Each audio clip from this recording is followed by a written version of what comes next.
अस्सलामुअलैकुम जी, क्या हाल है? उम्मीद है आप सब खैरियत से होंगे। अल्हम्दुलिल्लाह जी, मैं भी ठीक ठाक हूँ। आप बताओ, बैंक से गाड़ी लेकर ऑनलाइन टैक्सी में चला के किस्त पे की जा सकती है? फैमिली वाला बंदा हूँ मैं, अगर बैंक से गाड़ी लूँ, घर का भी अखराजात देखूं और बैंक से भी देखूं, तो क्या सिस्टम है? क्या ये सही है या गलत है? अब मैंने खुद गाड़ी कैसे हासिल की थी बैंक से और किस हिसाब से, ये सारी चीजें मैं आप लोगों के साथ क्लियर शेयर करता हूँ। बैंक से गाड़ी अगर आप लेते हैं सही किस्त के साथ, मिसाल के तौर पे 40-50 हजार किस्त होती है, 60 हजार भी किस्त है, ओके है, आप दे सकते हैं। बैंक 3 साल पे और 5 साल पे देता है। 5 साल पे आपकी किस्त कम हो जाती है और 3 साल पे आपकी किस्त ज्यादा हो जाती है। अब 5 साल पे भी हमारे पास 1-2 गाड़ियां हैं और एक हमारे पास 3 साल पे हाल ही में लड़का लेके आया है। जो 3 साल पे लेके आया है लड़का, अभी न्यू मॉडल 2025 का मॉडल, उसकी 72 हजार रुपए किस्त है मंथली। गाड़ी भी इनको पड़ी कोई 36 लाख रुपए में। ये कीमतें बढ़ने, जो अभी हाल ही में 1.5 लाख रुपए ऑल्टो की कीमत बढ़ी है, उससे पहले की बात बता रहा हूँ। इंश्योरेंस ट्रैकर डाल के बहुत मुश्किल में है लड़का। बहुत मुश्किल में इसलिए कि 73-72 हजार रुपए किस्त निकालना बहुत मुश्किल है और उसके बाद घर को भी देखना है और अपने अखराजात में वो बंदा इंतहा का परेशान है। 5 साल वाले बंदे की अभी 50 हजार किस्त है, 45 हजार किस्त है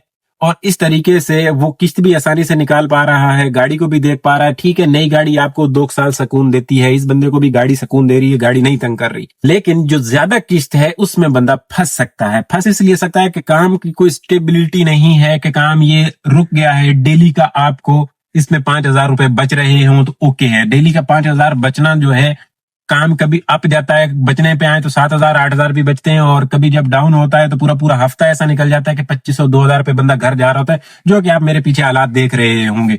जब करीम बंद हुआ है तो काम इंतहा का घटिया तरीन हो गया था। मैं पूरा हफ्ता कोई 2000 2500 पे घर जा रहा था, उसमें से पेट्रोल भी निकाल रहा था और गाड़ी की किस्त, और मैं दिमागी तौर पे इतना कोई परेशान हो गया था ना कि मतलब अब मैं क्या करूंगा। मेरे पास ना तो पैसे आ रहे हैं, मैं मेहनत 12 घंटे कर रहा हूँ, किस्त आ कोई नहीं रही, एक किस्त स्टार्ट होगी तो मेरे लिए प्रॉब्लम है। मैं आप लोगों को रिकमेंड करूंगा कि आप किस्त कम रख के 5 साल की तरफ जाएं। पैसे थोड़े से ज्यादा हैं लेकिन सुकून सुकून के साथ बंदा आसानी के साथ 45-50 हजार किस्त निकाल लेता है। 3 साल वाला वो बंदा करे जिसको बिल्कुल ये टेंशन ना हो कि मैंने सिर्फ गाड़ी ही करनी है, मैंने किस्त ही निकालनी है, मैंने कोई और काम नहीं करना, या थोड़ा बहुत ऊपर नीचे है घर में अखराजात, 30-40 हजार रुपए तक मैं उधर निकाल सकता हूँ। अदरवाइज आपने अगर गाड़ी ही करनी है और आपका सबसे टारगेट ही आपका ये है कि मैंने सबसे पहले 3 साल में गाड़ी का साइड पे कर देना है और उसके बाद सुकून से जीऊंगा, तो वो आप कर सकते हो। बाकी अगर आपने फैमिली बच्चों को साथ में लेके चलना है, आपका घर किराए का है और बिल्कुल मेरी तरह हो, तो आपको 5 साल वाला ही सिस्टम करना चाहिए।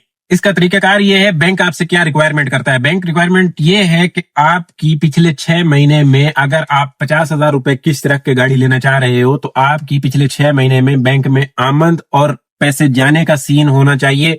एक उसके पास स्टेटमेंट होनी चाहिए। वो आप जो भी शो करवाते हो वहां पे सैलरी बताते हो, बैंक वो स्टेटमेंट लेता है। 6 महीने में अगर आप 50 हजार रुपए किस्त के साथ गाड़ी ले रहे हो तो आपकी पीछे 6 महीनों में स्टेटमेंट क्या रही है, और आपको एक अपना कारोबार भी बैंक को शो करना पड़ता है। आपका मतलब कोई दुकान है रेंट पे और उसके अखराजात हैं और उसकी हम टोटल आपको स्टेटमेंट देनी पड़ेगी वहां पे। भैया इतने पैसे मेरे पास आते हैं, इतने मेरे बैंक में आते हैं, और ये एक सैलरी आपको शो करनी पड़ेगी। एक बीच में वो जिम्मेदार बंदा भी लेता है, क्योंकि मैं जब ले रहा था तो मैं ये सारी चीजें कर रहा था, तो मैं इस चीज पे आके अटक गया। मेरी 2 महीने की स्टेटमेंट कम थी, पैसे मेरे आ जा रहे थे लेकिन लाख रुपए से कम आ रहे थे। मतलब 60-70 हजार रुपए, जैसे कि मैं पहले वाली गाड़ी का भाड़ा डाल रहा था, उसमें जा रहा था हमारा 50 हजार रुपए, 40 हजार रुपए, या और किसी दोस्त यार के आ गए, निकलवा के दे दिए, ये इस तरह से पैसे आ रहे हैं जा रहे हैं, तो वो कोई स्टेटमेंट नहीं मानी जाती। लाख रुपए आपके मंथली होने चाहिए, आपके आने भी चाहिए और बैंक से जाने भी चाहिए, तो वो ये स्टेटमेंट मानता है बैंक। फिर ये लोग तो करते हैं, इधर दुकान शो करवाते हैं कि रेंट पे लेते हैं, वो अपना बिजनेस शो करवा देते हैं इस तरीके से, और बीच में एक गारंटी वाला बंदा भी लेते हैं। इसी तरीके से एक गारंटी वाला बंदा भी लेंगे जो आपकी जिम्मेदारी उठाए। ये रिक्वायरमेंट है बैंक की हर हाल में, ये पूरी। इससे पहले आपको गाड़ी नहीं मिलेगी। मेरी ये रिक्वायरमेंट पूरी नहीं थी। मैंने किस तरीके से गाड़ी हासिल की वो भी बता दूं। और अगर आप इससे कम किस्त, मिसाल के तौर पे अगर 40 हजार किस्त है, तो फिर आपके 80 हजार रुपए आने और जाने चाहिए। बैंक से निकलवाए हों आपने पिछले 6 महीने में, और आपने बैंक में आए हों आपके, और फिर आपने आगे भेजे हों, चाहे ऑनलाइन भेजे हों, जैसे भी है, वो आपकी स्टेटमेंट मानी जाती है। आप अगर कहीं नौकरी करते हैं तो वहां से आपको एक स्टेटमेंट बनवा के उधर देनी पड़ेगी, शो करवाना पड़ेगा, भाई यहाँ से मुझे इतने पैसे आते हैं मंथली, ये आपको बैंक में देना पड़ेगा। सबसे पहले ये स्टेटमेंट, फिर डाउन पेमेंट आपको 8 लाख रुपए तक देनी पड़ेगी, 30% डाउन पेमेंट 8 लाख, कम से कम 8 लाख रुपए तक होनी चाहिए। और उसके बाद आपके पास ट्रैकर, इंश्योरेंस, ये सारे लवाजमात करते करते ना, ये जो भाई साहब हमारे 3 साल के लिए, लेकिन ये तो 12 लाख रुपए तक पहुंच गया था। इनका बीच में एक मसला हो गया था, पहले अप्लाई किया था उस पे गाड़ी किसी और यानी कि किसी के और नाम के दोस्त यार के करवा के दी थी। उनकी पहले स्टेटमेंट थी, उन्होंने गाड़ी ली हुई थी, उसकी किस्त छट थी, इनका केस रिजेक्ट हुआ, फिर दोबारा किया तो इनका लाख 1.5 लाख रुपए इस चक्कर में, और टाइम भी ज्यादा लग गया। 2-3 महीने इसमें लग भी जाते हैं जब आप अप्लाई करते हो, और गाड़ी ये वसूल करते करते बड़ा लंबा चौड़ा सीन हो जाता है। ये बंदा 6 महीने बैठा रहा, 6 महीने के बाद इसको गाड़ी मिली। तकरीबन आपने 10 लाख रुपए तक जेब में रखने हैं अगर न्यू गाड़ी लेने के लिए जा रहे हैं, और चाहे 5 साल का प्लान ले रहे हैं या 3 साल का प्लान ले रहे हैं, आपको कम से कम आपकी जेब में 10 लाख रुपए होने चाहिए, समझ रहे। इंश्योरेंस ट्रैकर मिला के और वो सारे लवाजमा करते करते टाइम लगता है बैंक से गाड़ी हासिल करने के लिए। और इंतहाई आसान है अगर आपकी स्टेटमेंट 6 महीने की पिछले की है, और आप अपना काम शो करवा सकते हो, सैलरी शो करवा सकते हो, जहाँ पे काम करते हो वो शो करवा सकते हो, तो फिर आराम से आपका डायरेक्ट दूसरा तीसरा बंदा डालने की जरूरत नहीं है, हो जाता है। अब मेरा नहीं हुआ था, मैंने 1-2 दोस्तों का स्टेटमेंट थी, उनको बोला, उन्होंने भी बोला नहीं यार कल को हम आपको गाड़ी लेके देंगे, आप किस्त नहीं दोगे, मसला बनेगा। तो मेरा तो इस तरीके से नहीं हुआ था। और कुछ लोग ऐसे थे कि मैं अगर इनके नाम पे ले लूं, कल को गाड़ी में आजाद करूं, तो मुझे क्या पता ये क्लियर करवा के ना दें या मेरे नाम पे ना करवाएं। तो कुछ लोग ऐसे भी मेरे साथ थे, मैंने उनसे मुंह ही नहीं मारा, उनको बोला ही नहीं। बाकी रही इस काम के साथ, आप आसानी के साथ 50,000 रुपए किस्त दे सकते हैं, 50 से 60,000 रुपए। आप देखें, एक जो भाड़े पे चलाने वाला बंदा है, मैं खुद भाड़े पे चलाने वाला बंदा था, वो अगर 50,000 रुपए 60,000 रुपए मालिक को दे रहा है तो वो गाड़ी भी उसी की है, तो उसमें कोई फायदा नहीं। अगर आप हाथ पांव मार के किसी तरीके से 8-10 लाख रुपए करके इधर से पकड़ दकड़ के बैंक को देते हो, और वो गाड़ी आप खुद चलाते हो, तो बैंक को किस्त जा रही है, तो आपकी 3 साल बाद 5 साल बाद गाड़ी कम से कम अपनी हो जाएगी। आप चाहे जितना भी मार ठोक जो कुछ मर्जी कर ले, लेकिन उसके बावजूद तो ये पता है कि मैं 5 साल बाद 8 लाख रुपए इन्वेस्ट करने के बाद 20-22 लाख का मालिक हो जाऊंगा। अगर आप किसी की चला रहे हैं तो वो तो मजबूरी है, क्योंकि जब तक आपके पास कैश नहीं है और जब तक आपके पास स्टेटमेंट नहीं है, मेरे पास भी 1-2 दफा बीच में कैश आया, लेकिन मुझे किसी ने साथ नहीं दिया, एतबार नहीं किया। 12 से 14 घंटे आपको ड्यूटी देनी पड़ेगी, ये गाड़ी 12 से 14 घंटे आपको चलानी पड़ेगी। ऐसा नहीं है कि आप किस्त से गाड़ी लेंगे बैंक से और आप चाहेंगे कि मैं इसके ऊपर ऐश मारूं, घूमूं फिरूं, काम ना करूं, तो किस्त कहीं से नहीं आएगी। फिर वही लास्ट सीन होगा कि बैंक आपको एक दफा वार्निंग देगा, दूसरी दफा आपको फिर वार्निंग देगा, तीसरी दफा गाड़ी जब्त कर लेगा। ये बैंक का कानून है, एक दफा आपको वार्निंग देता है, साथ में आपको लेट फीस भी लगती है। सेकंड टाइम भी अगर आप दे देते हो लेट फीस के साथ आप दे सकते हो, तीसरी दफा वो गाड़ी आपसे बैंक जब्त कर लेगा। मेरी बातें ना समझ में आए, किसी भी करीबी बैंक में जाएं, वहां से आपको मुकम्मल डिटेल मिल जाएगी। इस काम से आसानी के साथ आप किस्त दे सकते हो, जितने से भी मरे से मरा काम हो ना, मरे से मरा काम हो और आपके ज्यादा जिम्मेदारियां नहीं है, तो आप किस्त दे सकते हैं। 12 से 14 घंटे चला लेने के बाद किस्त दे सकते हो। अच्छा, इस मेरी स्टोरी से आप लोगों को एक सिग्नल मिल जाएगा और एक आप लोगों को रास्ता मिल जाएगा कि होता क्या है, और अगर आपके साथ कोई भलाई कर दे तो उससे आपका कितना फायदा हो सकता है, और आपका काफी सारा माइंड खुल जाएगा। ये गाड़ी मैंने 2023 में ली थी। हमने पहली गाड़ी बैंक से कह लें 2022 में एक ली थी, दूसरे भाई चला रहे हैं मेरे। थोड़ा सा पीछे जाते हैं, हुआ कुछ यूं कि कोरोना से पहले भी चला रहे थे, कोरोना ने बर्बाद कर दिया, छोड़ छाड़ के चले गए, आके नौकरियां करनी शुरू की, साल नौकरियां की, और फिर मेरे ख्याल में 21 में हमने ना दोबारा इस काम में एंट्री मारी और ये चलाना शुरू की, ठेके की गाड़ियां लेके चलाना शुरू की। उस टाइम पे इन ड्राइव शायद आया था और हमने फिर शुरू किया था, समझ आ रहा था। उस टाइम पे भी यही 7,000-8,000 का इन ड्राइव के साथ बगैर टैक्स का काम हो रहा था, तो मजा आ रहा था। उस टाइम पे मेरे पास जो गाड़ी थी, इससे पहले एक अल्टो ही थी। उस भाई साहब के साथ मुझे जहां तक याद पड़ता है, मैं था 50 पे पहले 2-4 महीने चला, फिर हमें समझ नहीं आई, फिर हमने उसका 1500 पर डे, मैंने उसको बोला कि यार इस तरीके से कर लो, 1500 रुपए पर डे मुझसे लेते रहो तो चलेंगे। उसने बोला ओके, काम वाम सारा वो संभाला था, ऑयल तक वो बंदा खुद संभाला था। हाँ, 1,000-1,500 तक मतलब सर्विस हो गई गाड़ी की, और छोटा मोटा कुछ निकलता था तो वो मैं करवा लेता था। बाकी मैंने इतना कोई तंग नहीं करता, मैं खुद नरम मिजाज बंदा, समझता हूँ, पता नहीं लोग समझते हैं या नहीं, मैं समझता हूँ कि मैं मालिक को तंग ना करूं, जैसा भी है चलता रहे, बस काम चलना चाहिए। वो गाड़ी मैंने चलाई तकरीबन कह लें कि 22 के एंड तक चलाई है, जहां तक 23 के रमजानों तक शायद चलाई है। उस गाड़ी से पहले मेरा भाई गाड़ी इसी तरीके से चला रहा था, 1,500 रुपए पर डे पे। उनका हुआ एक्सीडेंट, गाड़ी पूरी साइड के दरवाजे और वो रगड़ा गया, मालिक उसने गाड़ी बेच दी। भाई साहब मेरे बेरोजगार हो गए, वापस हट के नौकरी कर रहे थे और मैं चला रहा था। अब मैं हर बंदे को मुंह मारा था कि यार कोई गाड़ी हो तो देना, हर वेंडर को बोल दिया, हर बंदे को बोल दिया कि भाई साहब फारिग, मुझे पता है नौकरी जो बंदा ये काम कर चुका है वो नौकरी पे जाकर नहीं संभाल सकता, मैं घर के हालात देख रहा होता हूँ। तो मैं सबको बोल रहा था। अब उसी भाई साहब के एक सवारी है, और सवारी नहीं है, कह ले कि बड़े भाइयों की तरह है, को इतना अच्छा बंदा है, मैं अब जितनी तारीफ करूं हमारे लिए, तो उस बंदे ने हमारे ऊपर एतबार किया। मतलब एक नए बंदे के ऊपर हर बंदा एतबार नहीं करता, लेकिन उनके साथ उस भाई साहब ने साल डेढ़ पहले काम किया था। उनको सिर्फ पिक करके ड्रॉप करते थे, या कभी कभार वो कॉल करते थे तो ये हाजिर हो जाता था कि गाड़ी, उनको पता था कि नई गाड़ी इसके पास अवेलेबल है, तो उनको सर्विस दी।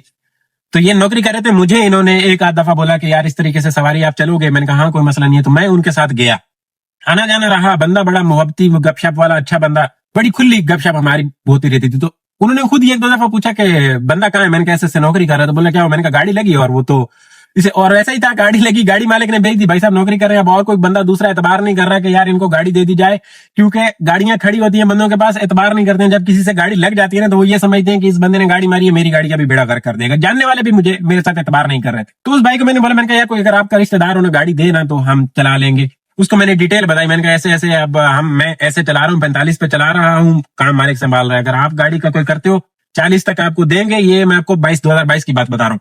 40 तक आप देंगे, और गाड़ी का टोटल जो काम होगा ना वो हम खुद संभाल लेंगे। नई गाड़ी होगी तो वैसे इंश्योरेंस से सुकून रहेगा। उन्होंने बात है मेरा खाली मुझे नहीं बताया, मेरे साथ चलते रहे। मैं कोई उनके साथ मेरे ख्याल में 2-3 महीने और चलता रहा। एक दिन उन्होंने बोला कि भाई आपके भाई के लिए गाड़ी का इंतजाम किया, मेरा एक दोस्त है वो गाड़ी डाल रहा है, इसमें नई गाड़ी उन्होंने ली है, बुक करवा दी है। जैसे ही आएगी मैं आपको बताऊंगा, उसको बता देना कि इस तरीके से इस तारीख को गाड़ी आएगी, और अपनी ड्यूटी पे वो जवाब दे दे। मैंने कहा आपकी बड़ी मेहरबानी भाईजान। ड्यूटी से जवाब दिया, उधर बंदा दिया अपना। अब हमारा ये है कि हम जहां पे भी नौकरी करते हैं, जहां पे भी काम कर रहे होते हैं, आज से कोई, मैंने अगर 10 साल पहले भी काम किया तो वहां पे बंदा मैंने देखा होगा आपने, वो नॉर्थ वाली राइड लेके गया था, वहां पे मैंने बंदा अपना दिया है। और यही है, जहां पे भी काम किया है वहां पे अपनी वो कभी नहीं किया कि तंग किया हो या छोड़ दिया हो, या एकदम जो भी किया ईमानदारी के साथ कर दे, उसी का सिला उठा रहे। काम कहीं पे भी करो ईमानदारी के साथ करना चाहिए। ऐसा नहीं है कि आपने छोड़ना है तो फ्रॉड करना शुरू कर दो, छुट्टियां करना शुरू कर दो और फिर मसले। नहीं, आप बेहतर ये आसान अल्फाजों में उनको बोलें कि भाई मेरा कोई और सिस्टम हो रहा है तो मैं छोड़ रहा हूँ, तो ये आपका बंदा। सेम ऐसा ही हुआ जी। महीने बाद गाड़ी आई, हम गए, भाई के लिए एग्रीमेंट बनाया, गाड़ी ली। वो भाई साहब रोजगार पे लग गए। उस बंदे की मेहरबानी, वो बंदा वैसे के वैसे उसी भाई के साथ अभी तक भी चल रहा है, और पहले भी चल रहे थे। मतलब एक बंदा होता है, आप चलते हो ना उनके साथ, उनको पता चल जाता है कि यार ये बंदा है, ये कितना ईमानदार है, या ये फैमिली के साथ चलने वाला है, या ये मुझे धोखा नहीं देगा, मैं इसको गाड़ी दिला रहा हूँ, कल को जो बंदा इन्वेस्ट कर रहा है उसको धोखा नहीं देगा। समझदार बंदा ये सब पढ़ लेता है, एक बंदे के साथ चलता है तो उसको पता चल जाता है। अब ये भाई समझदार है, इनको पता है कि ये लड़के कितना बुरा कर सकते हैं, कितना अच्छा कर सकते हैं। छोटे भाई की गाड़ी आई, इसने चलाई कोई 6 महीने। 23 के रमजानों में जो गाड़ी मैं चला रहा था 1500 रुपए पर डे पे, उस भाई का कोई काम का सिलसिला गड़बड़ हुआ। उन्होंने बोला भाई मैं गाड़ी अपनी बेच रहा हूं अगले 2 महीनों में, आपने अपनी गाड़ी का इंतजाम कर लेना है। अब मैं परेशान हो गया कि यार ये चलता काम जो है ना गड़बड़ हो गया। अच्छा, इसी दौरान हमने कमेटियां डाली 20,000 रुपए पर मंथ पे। छोटे भाई की भी, मैंने भी, हम सब लड़के जितने भी आप हमें देखते हो, ये व्लॉग्स में भी आते हैं, हम सब ने मिलके। और हुआ भी ऐसा था कि फर्स्ट कमेटी किसी ने गाड़ी की पेमेंट देनी थी और उसने मिला के रखी, तो उसमें सिलसिला चल गया। पहले हम डालते थे छोटी मोटी 50,000 लाख रुपए, तो वो आते थे, पता ही नहीं चलता था, छोटे मोटे चीजें होती थी। इस दौरान जब हम ठेके की गाड़ियां चला रहे थे, हमने 20,000 रुपए साइड पे करना शुरू किए, मेहनत थोड़ी बढ़ाई और वो कमेटी डाली। अब जब मुझे मेरे मालिक ने जवाब दिया कि भाई साहब गाड़ी का इंतजाम करो, फिर मेरी वही जिद्दोजहद शुरू हो गई। हर बंदे को बोलना, हर जानने वाले को बोलना, भाई गाड़ी का इंतजाम करो, गाड़ी मेरी जा रही है, मुझे गाड़ी चाहिए, काम तो अब यही करना है, और तो काम का कोई सिलसिला नहीं है।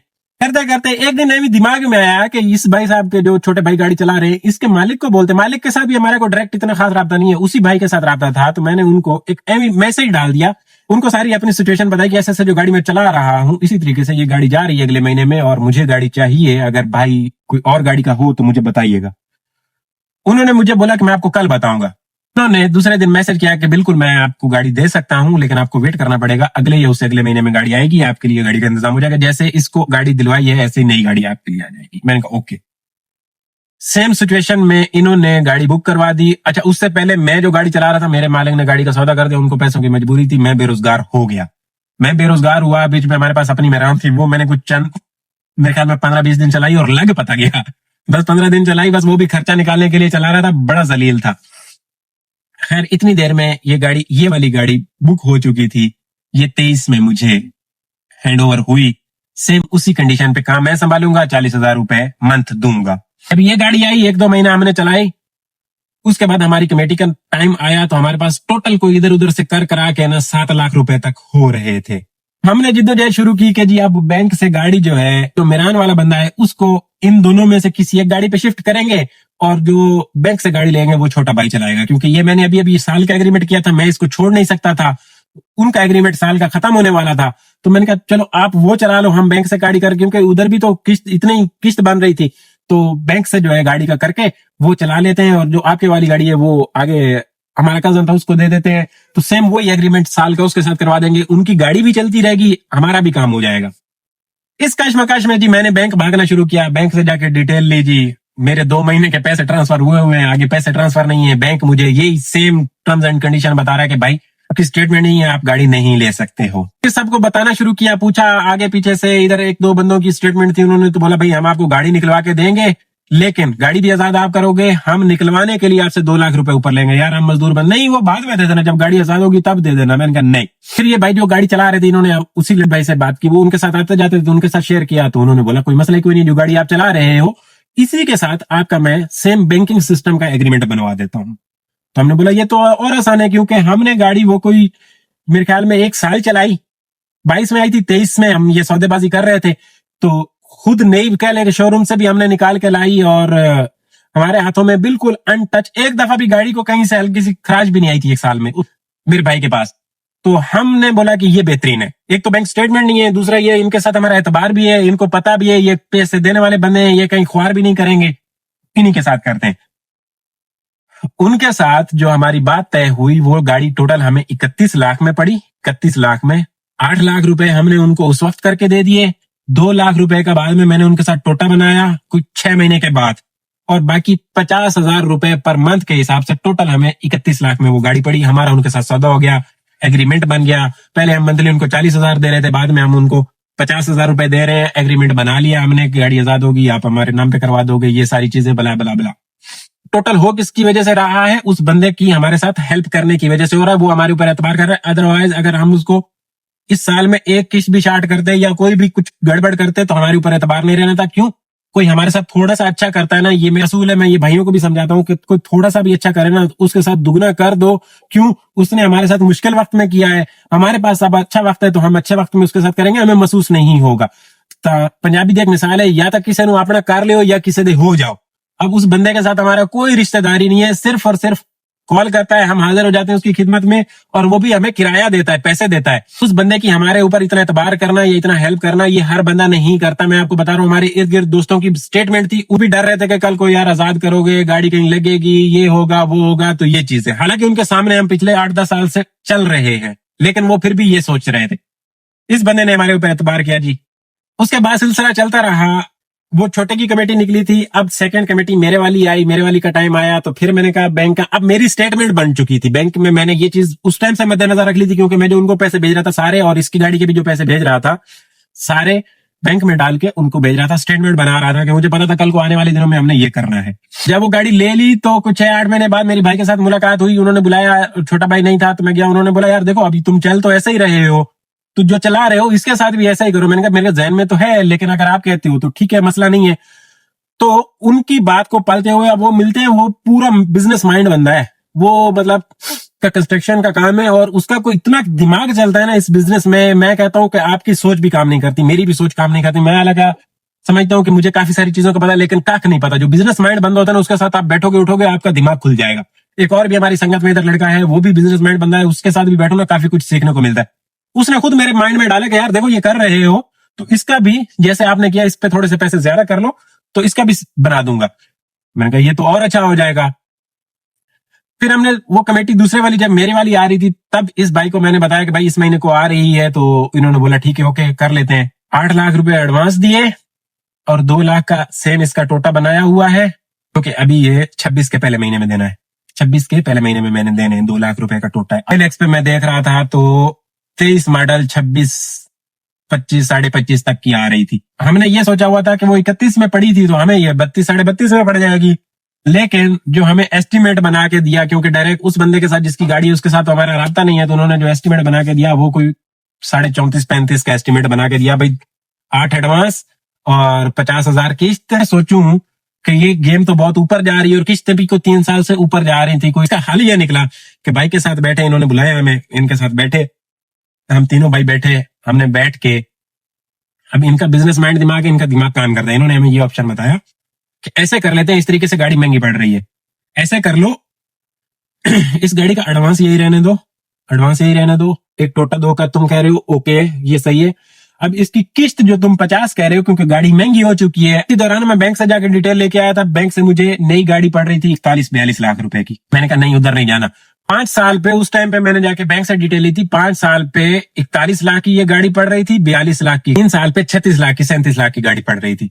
अब ये सौदा बहुत महंगा लग रहा था मुझे, बहुत महंगा लग रहा था। ठीक है, गाड़ी न्यू हो जाती, बिल्कुल न्यू हो जाती, 2 साल ऊपर चले जाते, लेकिन उसके बावजूद आजाद करते करते टाइम लग जाना था। उनके साथ बात बन रही थी, ये भी उस भाई ने ही मेरे दिमाग में बैठ के बात समझाई। उसने बोला देखो किस्त ऐसे कर लेते हैं, 3 उन्होंने बनाए, एक 62 मंथली किस्त बनाई, एक 58 बनाई और एक 55 अभी चल रही है हमारी। ये 3 इन्होंने क्राइटेरिया बताया, इन्होंने बोला ये 3 क्राइटेरिया और यही सेम एडवांस, लेकिन इससे ये होगा कि आप चूज खुद कर सकते हो, 55 वाली देनी है, 62 वाली देनी है, 58 वाली देनी है। इन तीनों में से 12-12 किस्तें बनाई 3 सालों पे। ये कोई नहीं, 3 साल 3-1 महीने ऊपर आ रहा है, 3-4 महीने ऊपर आ रहा है, वो लिखा हुआ है, अभी मेरे पास इधर नहीं है। 4 किस्तें यानी कि ऊपर आ रही हैं। तो इस तरीके से मतलब 12 आप दोगे 62,000 वाली, 12 आप दोगे 58 वाली और 12 दोगे 55 वाली। इस तरीके से ये टोटल जो गाड़ी पड़ेगी ना, हमें 33.5 में पड़ेगी। तो ये बात मुझे समझ में आ गई। अब मैं 50,000 किस्त रख रहा था आसानी के साथ, क्योंकि मैं 50 किस्त इसलिए रख रहा था कि मेरा और भी मामलात हैं, घर है, बच्चे हैं, तो मैं बड़ी मुश्किल से पहुंच पा रहा था। और ये मैंने मशवरा किया भाई के साथ, तो हमें ये चीज समझ में आई, हमने बैठ के इस पे डन करवाया। तो सेम कह लें कि वही बैंकिंग सिस्टम है, लेकिन अगर आपकी किसी जानने वाले के साथ इस तरीके का सीन बन जाए ना, तो ये वेल एंड गुड हो जाता है। अब वो पहले वाली गाड़ी हमारी को 26 में आजाद हो जाएगी, ये साल बाद हो जाएगी, लेकिन तो मैंने खुद निकाल के अपने हाथों से शोरूम से आया हूँ, खुद चलाई है, मुझे पता है इसमें क्या चक्कर है क्या नहीं है। बैंक से जाता 3 महीने इंतजार करता, 3 महीने में इसका और भाड़ा देता, और फिर वहां से गाड़ी वो भी 41 लाख में लेता। तो उससे बेहतर है कि मैंने थोड़ी सी सस्ते में उठाई, मॉडल भी नीचे वाला, कोई मसला नहीं है, मेरे हाथ की चली हुई, मुझे पता है इसमें क्या है क्या नहीं है, और मैं अच्छे से जानता हूं कि मुझे ये गाड़ी नुकसान नहीं देने जा रही, मैं अच्छे पैसों में इसको बेच लूंगा। खुदा ना खास्ता मेजर कोई एक्सीडेंट नहीं होता, अल्हम्दुलिल्लाह वो गाड़ी भी बची हुई है, उस गाड़ी को भी एक दफा किसी ने आके मारा है, वो हमने इंश्योरेंस क्लेम करवाई है। इसमें अब जो टोटल सीन ये है कि ट्रैकर का हमें 45,000 रुपए उस गाड़ी का भी सालाना हम भरते हैं, ट्रैकर इंश्योरेंस का, इसका भी ट्रैकर इंश्योरेंस का इतना ही है, और वो भी अल्हम्दुलिल्लाह अच्छी चल रही है। ये भी इस तरीके से बेहतरीन सिस्टम चला है। तो इसमें आप लोगों के लिए मैसेज ये है कि अगर आपका कोई जानने वाला आपके उसके पास पैसे हैं और वो इन्वेस्ट करता है, तो सेम इस तरीके का सिस्टम वो गाड़ी कैश पे उठाए और आपके साथ बैंकिंग सिस्टम करे। एक तो आपका एतबार और ये सारी चीजें अच्छे से मैनेज हो जाती हैं, आपको कोई ज्यादा तकलीफ नहीं होती। बैंक आपको रुलाता जरूर है, लेकिन बाद में बैंक के साथ अगर आपका सिस्टम बन जाए तो वो भी अच्छा हो जाता है। अब जो ये हमारे साथ हुआ है, ये टोटल एक बंदे की मेहरबानी की वजह से हुआ। उसने थोड़ा सा हमारे साथ शफकत की, एतबार किया, और उसकी मेहरबानी, हम उसका शुक्रगुजार हैं। क्यों? हम देख रहे थे कि जब मुश्किल वक्त में हमारा कोई साथ नहीं दे रहा था, हमें कोई गाड़ी किसी किस्म की नहीं मिली थी। एक मतलब ये होती अल्लाह की तरफ से गैबी मदद है, इसमें कोई वो नहीं है, किसी का कमाल मेरा भी नहीं है। तो गपशप करने के साथ आपका सिलसिला चल जाता है। तो टोटल मेरी गाड़ी लेने से जो आप लोगों को इतने सवाल थे वो, और आप लोग बैंक से गाड़ी लेके चला सकते हैं, किस्त दे सकते हैं, नहीं दे सकते हैं, ये टोटल डिटेल आप लोगों को, इससे एक सबक भी मिल गया और एक आप लोगों को रास्ता भी मैंने बता दिया है कि इस तरीके के अगर आपके मामला हो जाए ना किसी के साथ, तो वो बेहतरीन रहते हैं। अब ऐसा नहीं है कि लोग फंस भी जाते हैं, बहुत सारे केसेस ऐसे भी हुए, यार दोस्तों ने आपस में इधर गाड़ियां ली दी हैं, कल को उन्होंने आजाद किया, उनको गाड़ियां वापस नहीं मिली हैं, या उनको फाइल नहीं मिली है, या मसले हुए, या बीच में कुछ मसले हुए हैं, तो बहुत सारी चीजें नेगेटिव भी हो जाती हैं। लेकिन जब आप ऐसा चलो, किसी के साथ चलो, तो फिर उसके साथ सच्चे दिल से मुखलिस होकर चलो। अब हमारी इस बंदे के साथ कोई किसी किस्म की इतने ना कोई एहसान है, ना कोई इतनी संगत है, मस भाई ये कभी कभार कॉल करते हैं वो भी भाई को, और वो हाजिर हो जाते हैं उनकी खिदमत में, और वो भी हम किराया अपना लेते हैं पूरा। जो गाड़ियों का मालिक है उसके साथ भी वो कभी कभार आते हैं, हमारे साथ राब्ता करते हैं, मिलते हैं जुलते हैं, खुश है, इधर आते हैं, घूमते फिरते हैं, वो भी हम अपना किराया लेते हैं। अगर मैं कभी कभार होता है कि यार सिर्फ यहाँ से पिक करके कहीं ड्रॉप किया, मैं मना करता हूँ, तो वो खुद बंदा मेरे अकाउंट में पैसे डाल देता है। क्यों? मैं मंथली उसके अकाउंट में पैसे यहाँ से डाल देता हूँ, वो यहाँ पे होता भी नहीं है, हर मंथ मैं उसके अकाउंट में डाल देता हूँ। उसको पता है कि यार ये बंदे किस हिसाब के, किस लेवल के हैं, और उनको ये भी पता है कि ये बंदे हमारी गाड़ियों का कभी भी गलत इस्तेमाल नहीं करेंगे। ये कभी भी, अभी इन बंदों की एक गाड़ी हमारे पास ठेके पे भी चल रही है, तीसरी गाड़ी भी इन बंदों की हमारे साथ चल रही है, समझ रहे? इस तरह का एतबार वाला बंदा मिल जाना और इस तरह के आपके मामला चल जाना, ये भी एक गैबी मदद है। और ये अल्लाह की नेमत है। और फिर जब आपके इस तरह के मामला हो जाए तो उनको अच्छे से लेकर चलना चाहिए। अब मैं नहीं चाहूंगा कि कभी भी इनकी किस्त का मेरे साथ मसला हो। हमें सबसे पहले बाकी के इधर उधर के मामलात हैं, साथ में थोड़ा सा कमेटी में का सिलसिला डाल के इस तरीके से आप अपना सिलसिला कर सकते हैं। उम्मीद है जो बातें मैंने आप लोगों के साथ शेयर की हैं उससे आप लोगों को काफी वैल्यू मिली होगी, काफी फायदा हुआ होगा। इंशाअल्लाह किसी और ब्लॉग में बातें होंगी। खुश रहो, आबाद रहो, अच्छा से लियो जिंदगी दी। अल्लाह हाफिज।